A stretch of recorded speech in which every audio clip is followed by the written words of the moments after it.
Jay. I'm Asi from the Indonesian Blockchain and Crypto Exchange Association. And I was asked to present a little bit about the future of money in ASEAN and how blockchain and fintech can lead the way. Talking about the money, I think that's still far too ahead. So I'm going to present a little bit about how blockchain play a really big role when it comes to financial sector, specifically in ASEAN. So let's go to the next slide. Ladies and gentlemen, esteemed guests and fellow technology enthusiasts, the Southeast Asia region is currently witnessing an unprecedented surge in the adoption of blockchain technology. This surge brings transformative opportunities to the region, showcasing its commitment to utilizing technology for economic growth, innovation, and enhancing the quality of life for its people. As Indonesia takes the helm of ASEAN's chairmanship this year, member states patiently advocate for inclusive digital economic transformation and participations. Blockchain, known for its transparency, security, and decentralization, has become a pivotal tool in realizing these aspirations. Disruptive and revolutionary, blockchain is foundational and spans diverse sectors, reshaping industries, fostering innovation, and nurturing cross-border collaborations. In the next few minutes, we will explore the progress of blockchain implementation in ASEAN, its implications, and its role as a catalyst for digital transformation and cross-border collaborations. For those less familiar, blockchain is a decentralized ledger technology that facilitates secure and transparent transactions. Its inherent advantages, including mutability, enhanced security, and reduced reliance on intermediaries, position it as a driving force behind global digital transformation.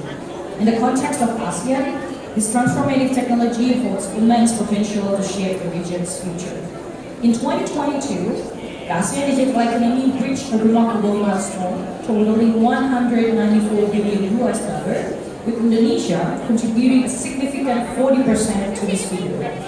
Blockchain applications within ASEAN are multifaceted, with governments exploring its use in secure public services and industries leveraging it for supply chain optimization and financial transaction. As blockchain adoption increases across ASEAN, nations are positioning themselves at the forefront for innovation. Blockchain has potential to address unique regional challenges, making it a transformative force shaping ASEAN's economy. Let's go to the next slide. So, according to the assessments from the ASEAN ICT Master Plan, member states believe that blockchain technology offers scalable solutions and will achieve mainstream adoption as an integral part of the digital transformation efforts. Several ASEAN governments have launched initiatives to harness blockchain's power for public services. In Thailand, the electronic visa on arrival system successfully employs blockchain. Malaysia has ventured into blockchain-powered supply chain management. Singapore collaborates with global financial institutions conducting trades and tokenized government securities. Indonesia is in a consulting phase regarding retail and wholesale central bank digital currency using distributed ledger technology over blockchain. Malaysia and Indonesia are partnering to navigate blockchain implementation in halal product supply chain management. The Philippines explored blockchain for digital identity verification, particularly for its fail-safe project. Vietnam uses blockchain to enhance the e-government and administrative reform efforts. So I know that a lot of you are representing these countries. Please clarify personally if there's any other new updates on these projects. So let's go to the next slide. As a decentralized peer-to-peer ledger that securely records transactions, blockchain has gained prominence in the fintech industry, giving rise to decentralized finance or DeFi. According to the Tech Magic Insights, the global blockchain in the fintech market was valued at $20.2 billion in 2022 and is set to grow at a compound annual growth rate or CAGR of 87.7% up to 2030. The DeFi market was worth $13.61 billion in 2022 and is expected to develop with CAGR of 46% until the same year. In 2021, over $133 billion worth of investments were made in fintech startups. And according to the Fintech in ASEAN's 2022 report, investment for the fintech sector in ASEAN from January to September 2022 amounted to 163 deals, with 21% related to crypto business and 13% to blockchain projects. So blockchain and crypto was the most active fintech subsector with 17 deals for 25% of the total transactions. Let's go to the next one. Well, blockchain technology is making a substantial impact across ASEAN countries with promising use cases emerging in various sectors, not just fintech. Here are some projects from different sectors to demonstrate the adoption trends in ASEAN. We have ARA, based in Indonesia, empowers smallholder farmers and improves agriculture through data-driven solutions. We have Instagram, headquartered in Singapore, facilitates cross-border payments with blockchain technology. We have Coins, PH, operating in the Philippines, uses blockchain for remittances. Viramo collaborates with the Thai government to develop a blockchain-based digital identity system. Job.com employs blockchain to securely store and share healthcare records. SkuChain, a Singapore-based company, specializes in blockchain-based supply chain management solution. Carbon Network partnered to create a blockchain-based platform for verifying educational credentials in Singapore. And also we have Electrify, uses blockchain for peer-to-peer energy trading in Singapore. Let's go to the next slide. So as blockchain and fintech gain attention, collaborative efforts among governments, industry players, and regulatory bodies are crucial. Challenges such as scalability, regulatory uncertainties, and energy consumption need attention.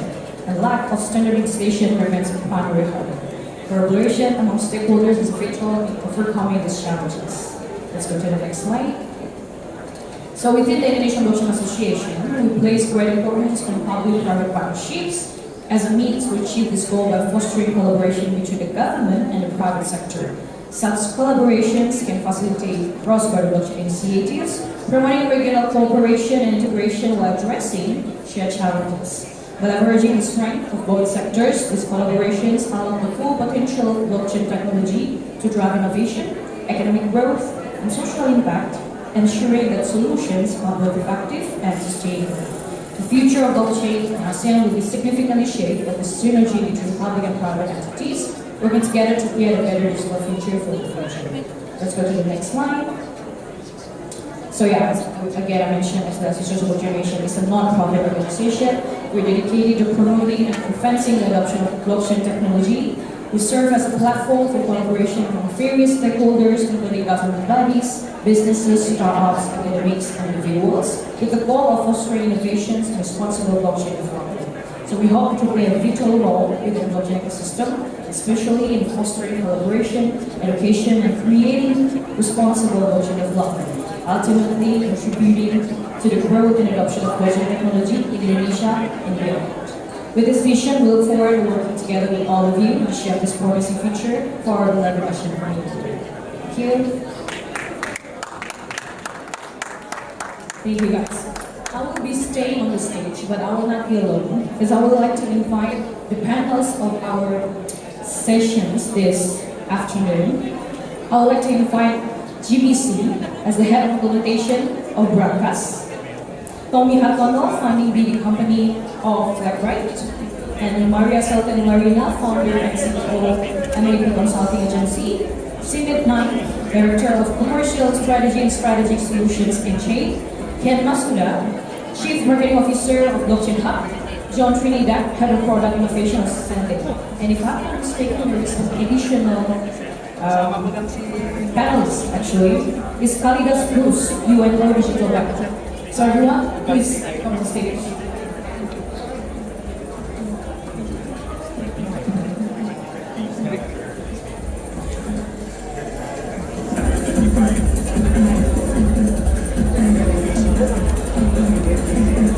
Okay, so there are 6.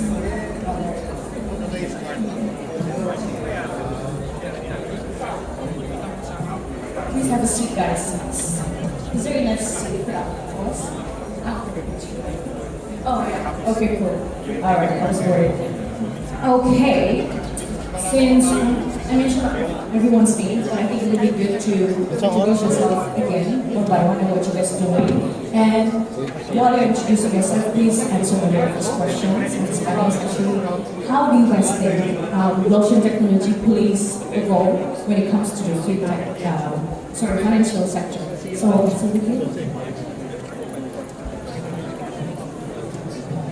hello. Hi, so good afternoon everyone. My name is JBC. I'm the head of communication. For Broadcast, we are an ASEAN-based company founded in Singapore, and we have been around since 2016. We primarily specialize in API aggregation, working with central governments, financial institutions, non-financial institutions, in bringing open finance together into the region, and as of late last year, starting to be the engagement. So to answer your question on the role of fintechs in financial inclusion, I think definitely fintech opens up avenues for financial institutions and non-financial institutions to work together.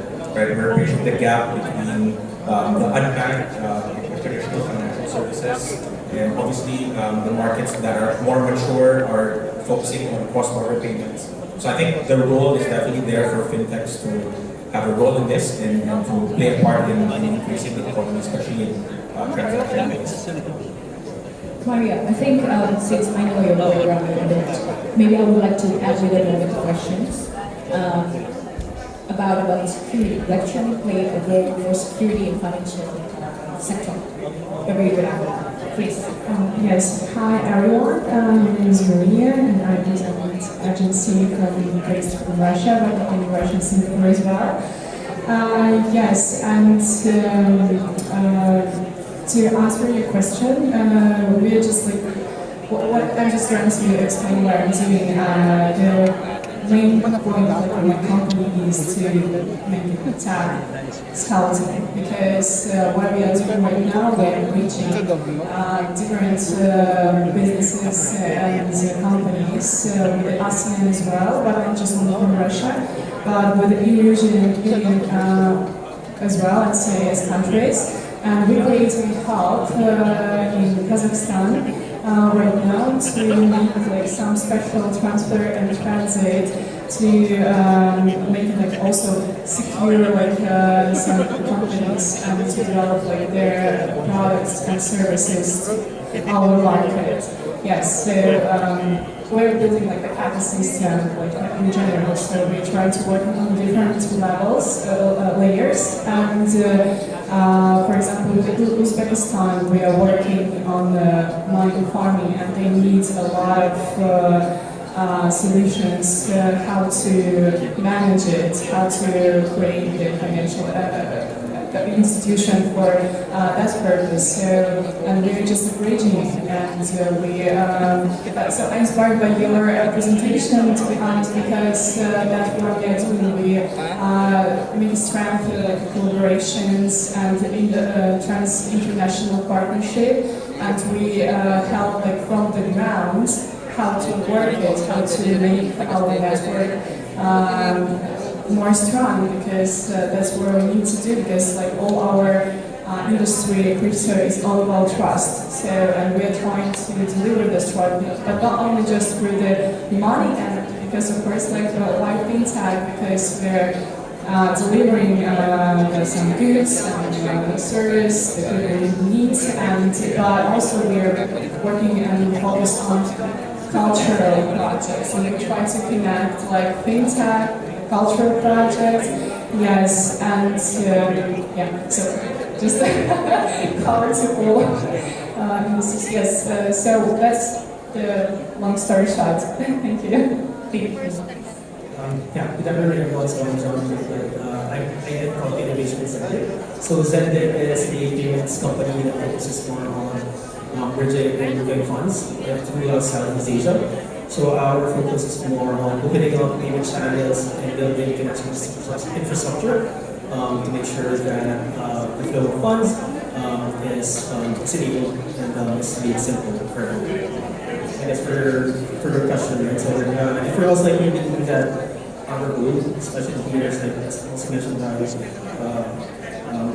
the data is like be able to move funds, be able to make things more transparent, make things more simple for everyone, making sure that the flow of funds and basically the flow of transactions is like both simple and simple for everyone, making sure that making sure that it is when it is sent to the person who is like intended to go, and at the same time it is used for the things that is going to be used.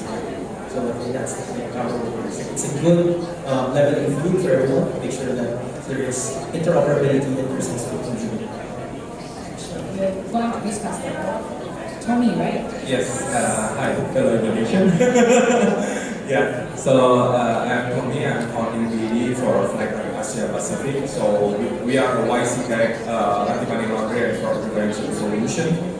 So back to your questions on how actually fintech. So fintech actually can become the extended hand for banks and also for the government, because government also want to get the financial inclusion. And for the banks, it might be hard to go to the rural place, like island, but with fintech, it's next possible. And we are quite fortunate to actually start working in Philippines with some of the great companies with traction, hyper technology. We are in discussion actually, and so yeah, I think we can have like further collaboration together. Hi, I'm Kalidas. I'm basically, as far as my career goes, is into retail banking and consumer finance all my 30 years I've been spent in banks and consumer finance companies. The last almost 16 years have been spent in Vietnam, building one of the large consumer finance businesses over there. And the last 2 years we've been building one of the 6 licensed banks in the Philippines, which is called Uno Digital Bank. I'd like to report that the progress has been quite significant so far. We've on the verge of crossing our first 2 million customers by the end of the year, and hopefully we are looking at positive on sometime in the second half of next year. So that's a little bit about myself and my business. With regard to fintech and financial inclusion, especially around blockchain, I guess fintech has been the key resource for having the kind of progress we are seeing in financial inclusion, whether it's in ASEAN or world over. But having seen ASEAN close by, I mean, when you look at inclusion, there are probably 4 different routes: micro insurance, micro payments, micro savings, and of course micro loans and microfinance. And microfinance has been always been the most dominant route by which financial inclusion has happened, primarily because that's the dominant need among the people who require inclusion. And fintech has contributed towards microfinance, I guess, the most, apart from maybe followed closely the micropayments. So the contribution of fintech towards inclusion through the financial institutions has been enormous. And with regard to blockchain, I guess blockchain has enormous potential, may not have been tapped to the extent that it can be.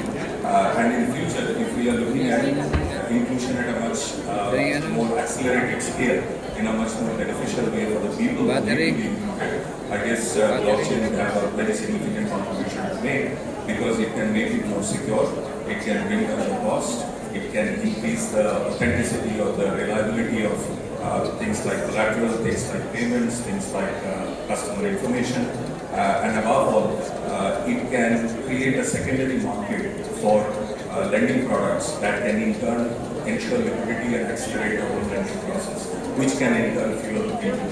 So blockchain is a revolution waiting to happen. And as fintech has contributed, we hope that blockchain will also see similar acceleration. Thank you, Louis. Ken? Yep, so my name is Ken. I'm Chief Marketing Officer at Blockchain Hub in Japan. Blockchain Hub is more than incubating academia background in Japan. We've been around in the business since 2016 from crypto bubble, and we teach blockchain hardware in Japan and instead of incubating the whole blockchain project, including some of the fintech space as well. So answering to your question, how blockchain is changing, this is I guess financial inclusion everybody's mentioned. In addition to that, I guess like that is becoming more borderless.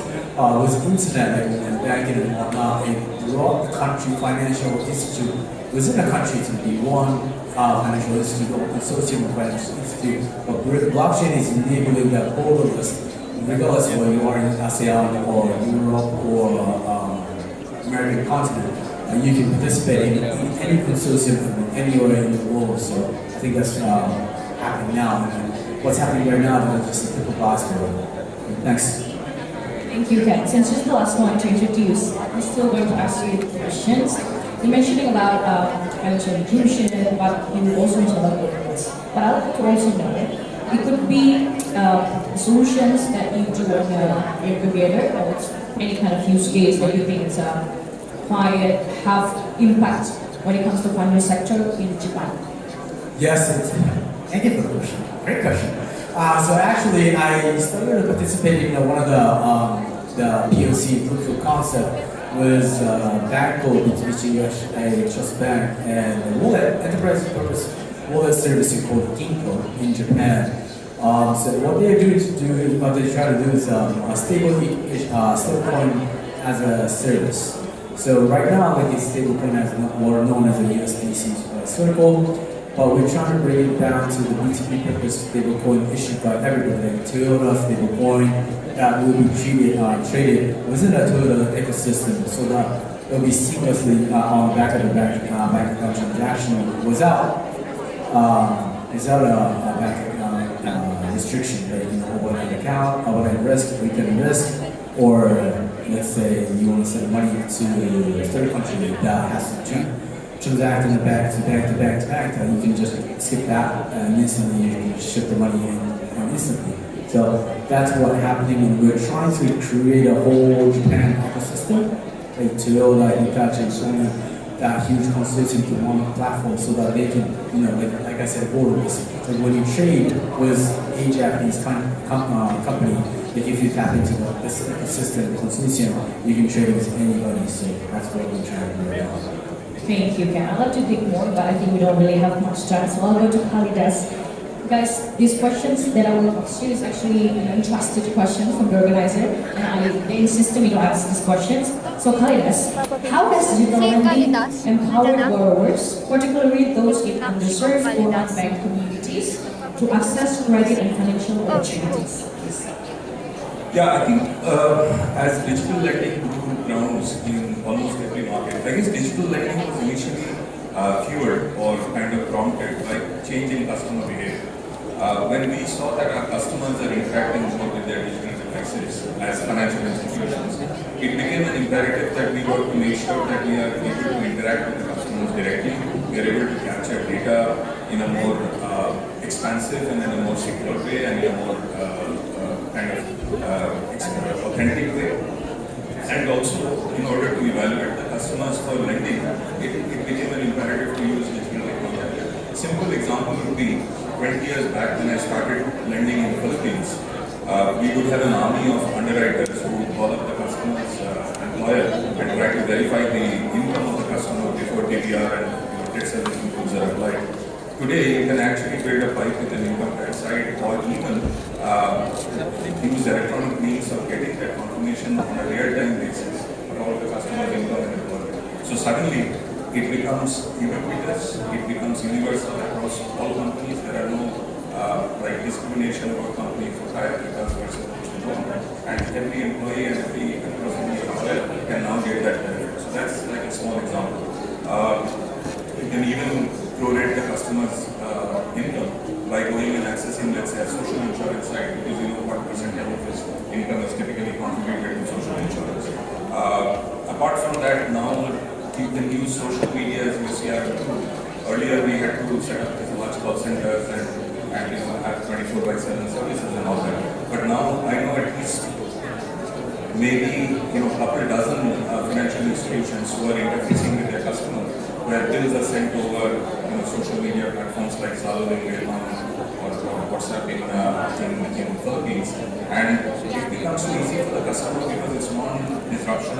Like you don't have to receive a phone call or suddenly shift it, but you can pick up a conversation when you and things like WhatsApp banking is coming in full force, and WhatsApp with 65 million subscribers in Vietnam, more than 70 million subscribers in the Philippines suddenly helps you to reach out to those customers. So accessibility, affordability, and security, I guess, has been ensured by the digitalization of the ecosystem, and that has obviously led to using that, leveraging that for lending.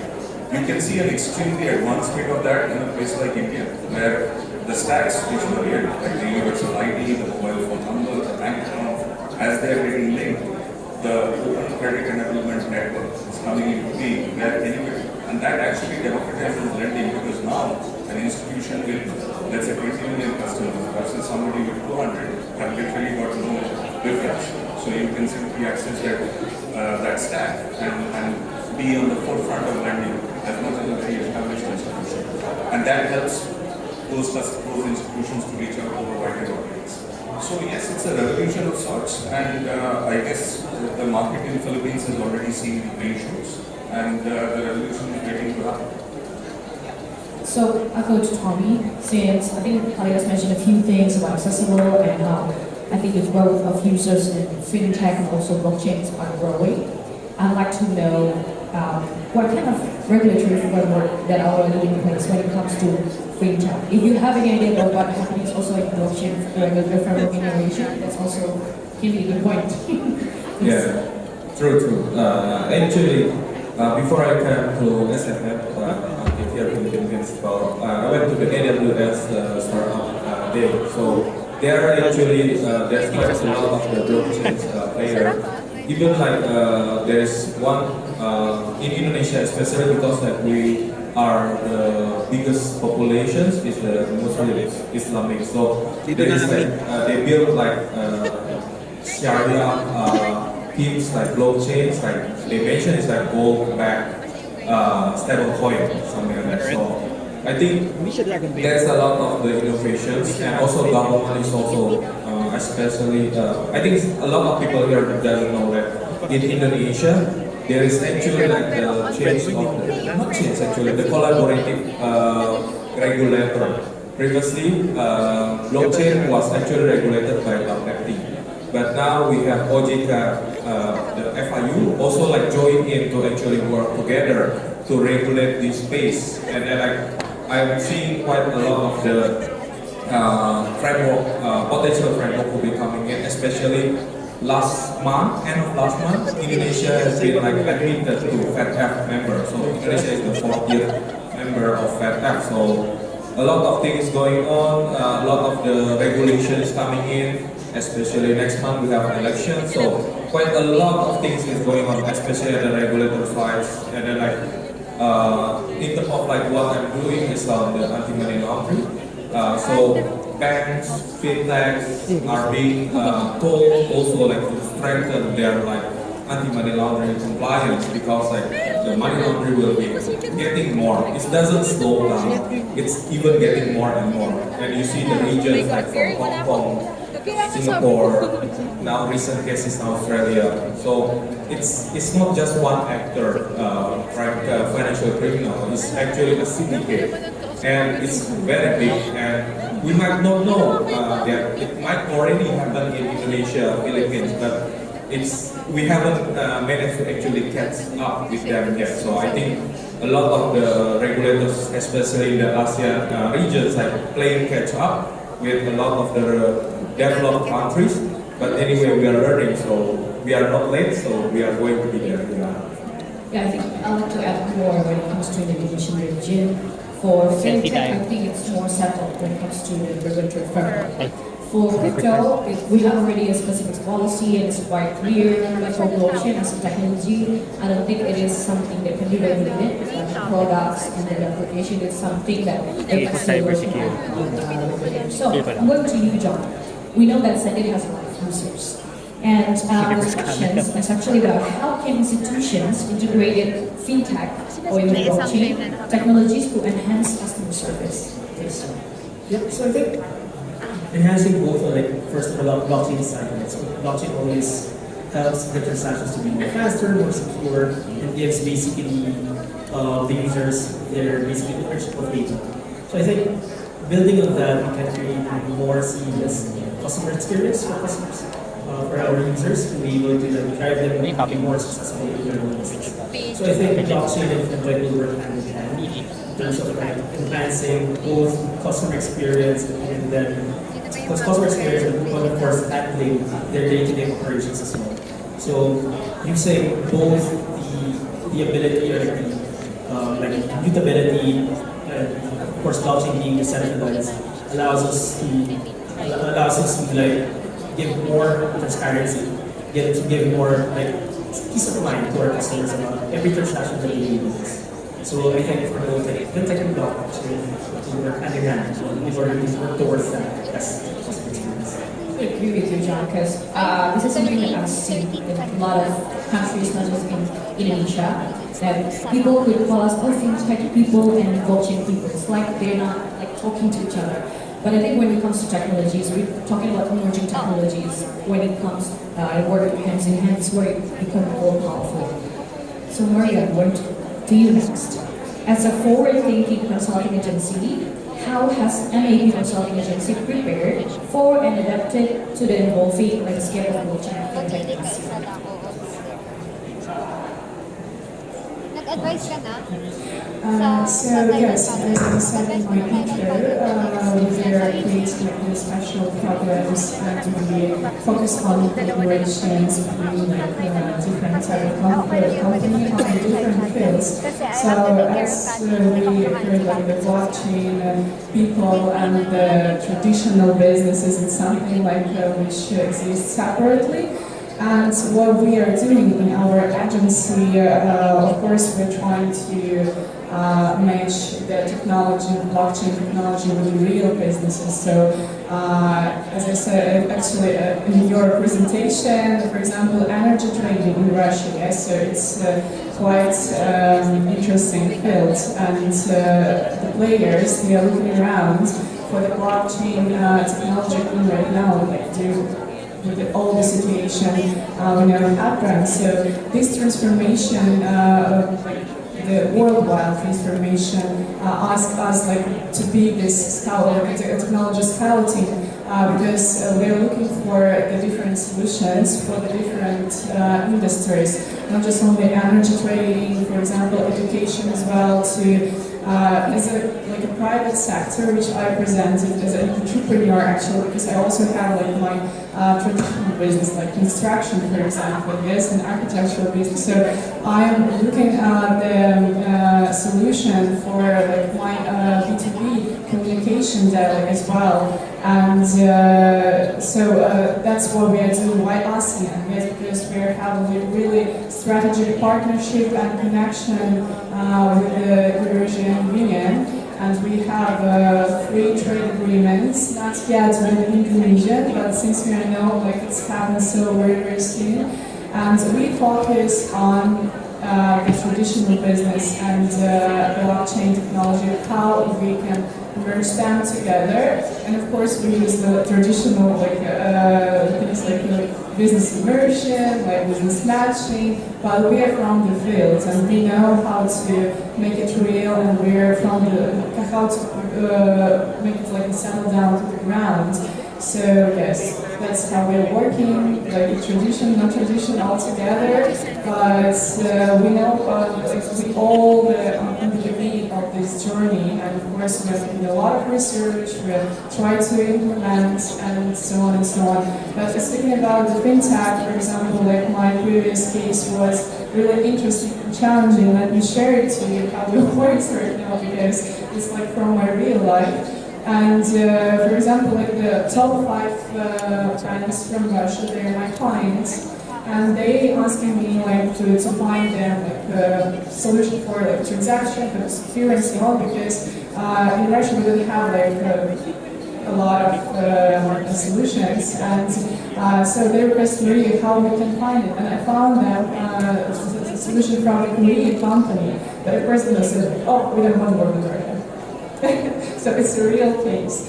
And what my agency have to do, we have to create the delivery of this solution to our markets, to our customers, yes, because we're all people here and we need to have our services, our goods, and that's what we're doing. Yes, so we create some special arrangements, we create the all business, all the business infrastructure for a company from Korea to make it for them to protect their reputation. And so that's why I'm a little bit nervous, because my work is involved with your experience a bit different and it's from different sides, but I'm like a courier. I'm like trying to deliver to our customers, because it's like 116 billion people in the Eurasian Union who also want to be as a part of this evolution and really help them to evolve. So the blockchain, I suppose, there have to be solve all the problem we are faced right now as just a human being, as an entrepreneur, as people who want to be a part of the global world. So I'm really trusting blockchain and crypto and our community, and I'm really joined to be part of it. So thank you very much. Thank you. It turns out that your agency and association is actually having the same responsibility. That's what we do. Advocacy and also presenting the unique cases, because when we talk about blockchain, it could still be a well, I don't know, right? So, Jimmy, I think Maria is actually answering the questions about the challenges when it comes to blockchain implementation. I'll actually hear from you about the challenges when it comes to fintech adoption in ASEAN. Thanks for the question. Definitely, challenge starts from the top down. When we work with governments and financial institutions, it's all about making sure that everybody understands how these technologies are being the systems, right? Making sure everybody understands the security of that funds are secure, data is preserved, it's not subject to manipulation. So first of all, we have to work with the governments, and that's something that they're proud of around us. That especially as we expand to the Middle East, we are working with central banks directly. Those working with central banks drive down the banks in separate FIs that will drive that finance framework to the banks, whether they're small or big, right? So we have to work with and number two, when we talk about inclusion and adaptability, it has to be well used, right? So there's no point in us implementing solutions that the public will use. So we have to think about how customers will actually use the solution, make it easy for them. Going back to one of our main focuses was unbanked. People in rural areas will not necessarily be aware of all these financial products that are available in banks. So we need to start with education as well, making sure they're aware of what is available to customers, right? And that's why we focus on not just making sure payments are there, but we also build an infrastructure for banks to make sure that they are able to extend and reach their banking as a service platform. So, yeah. Thank you. We still have a lot of questions, but I said the timer is off, even the TV is off. It means that we have to step down. Thanks again, Julie, Maria, John, Tommy, Kalidas, and it's very nice to get some nice talk. So we have to stay because we need to take a picture, right?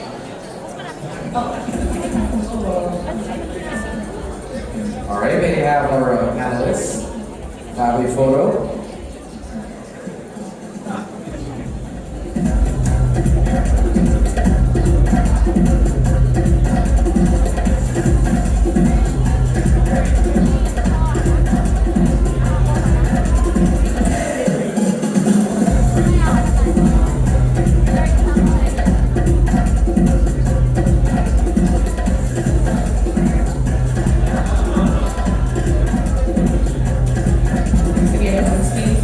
Thank you once again to Asi and the rest of our panelists for that wonderful discussion. So I hope you guys enjoyed all of that. And to everybody here, once again, if you guys want to join us here for our keynote speeches and our panel discussions, please join us here near the stage as I invite our next speaker on stage to give us a speech. May we please welcome from Union Bank, Ms. Erica Dizon.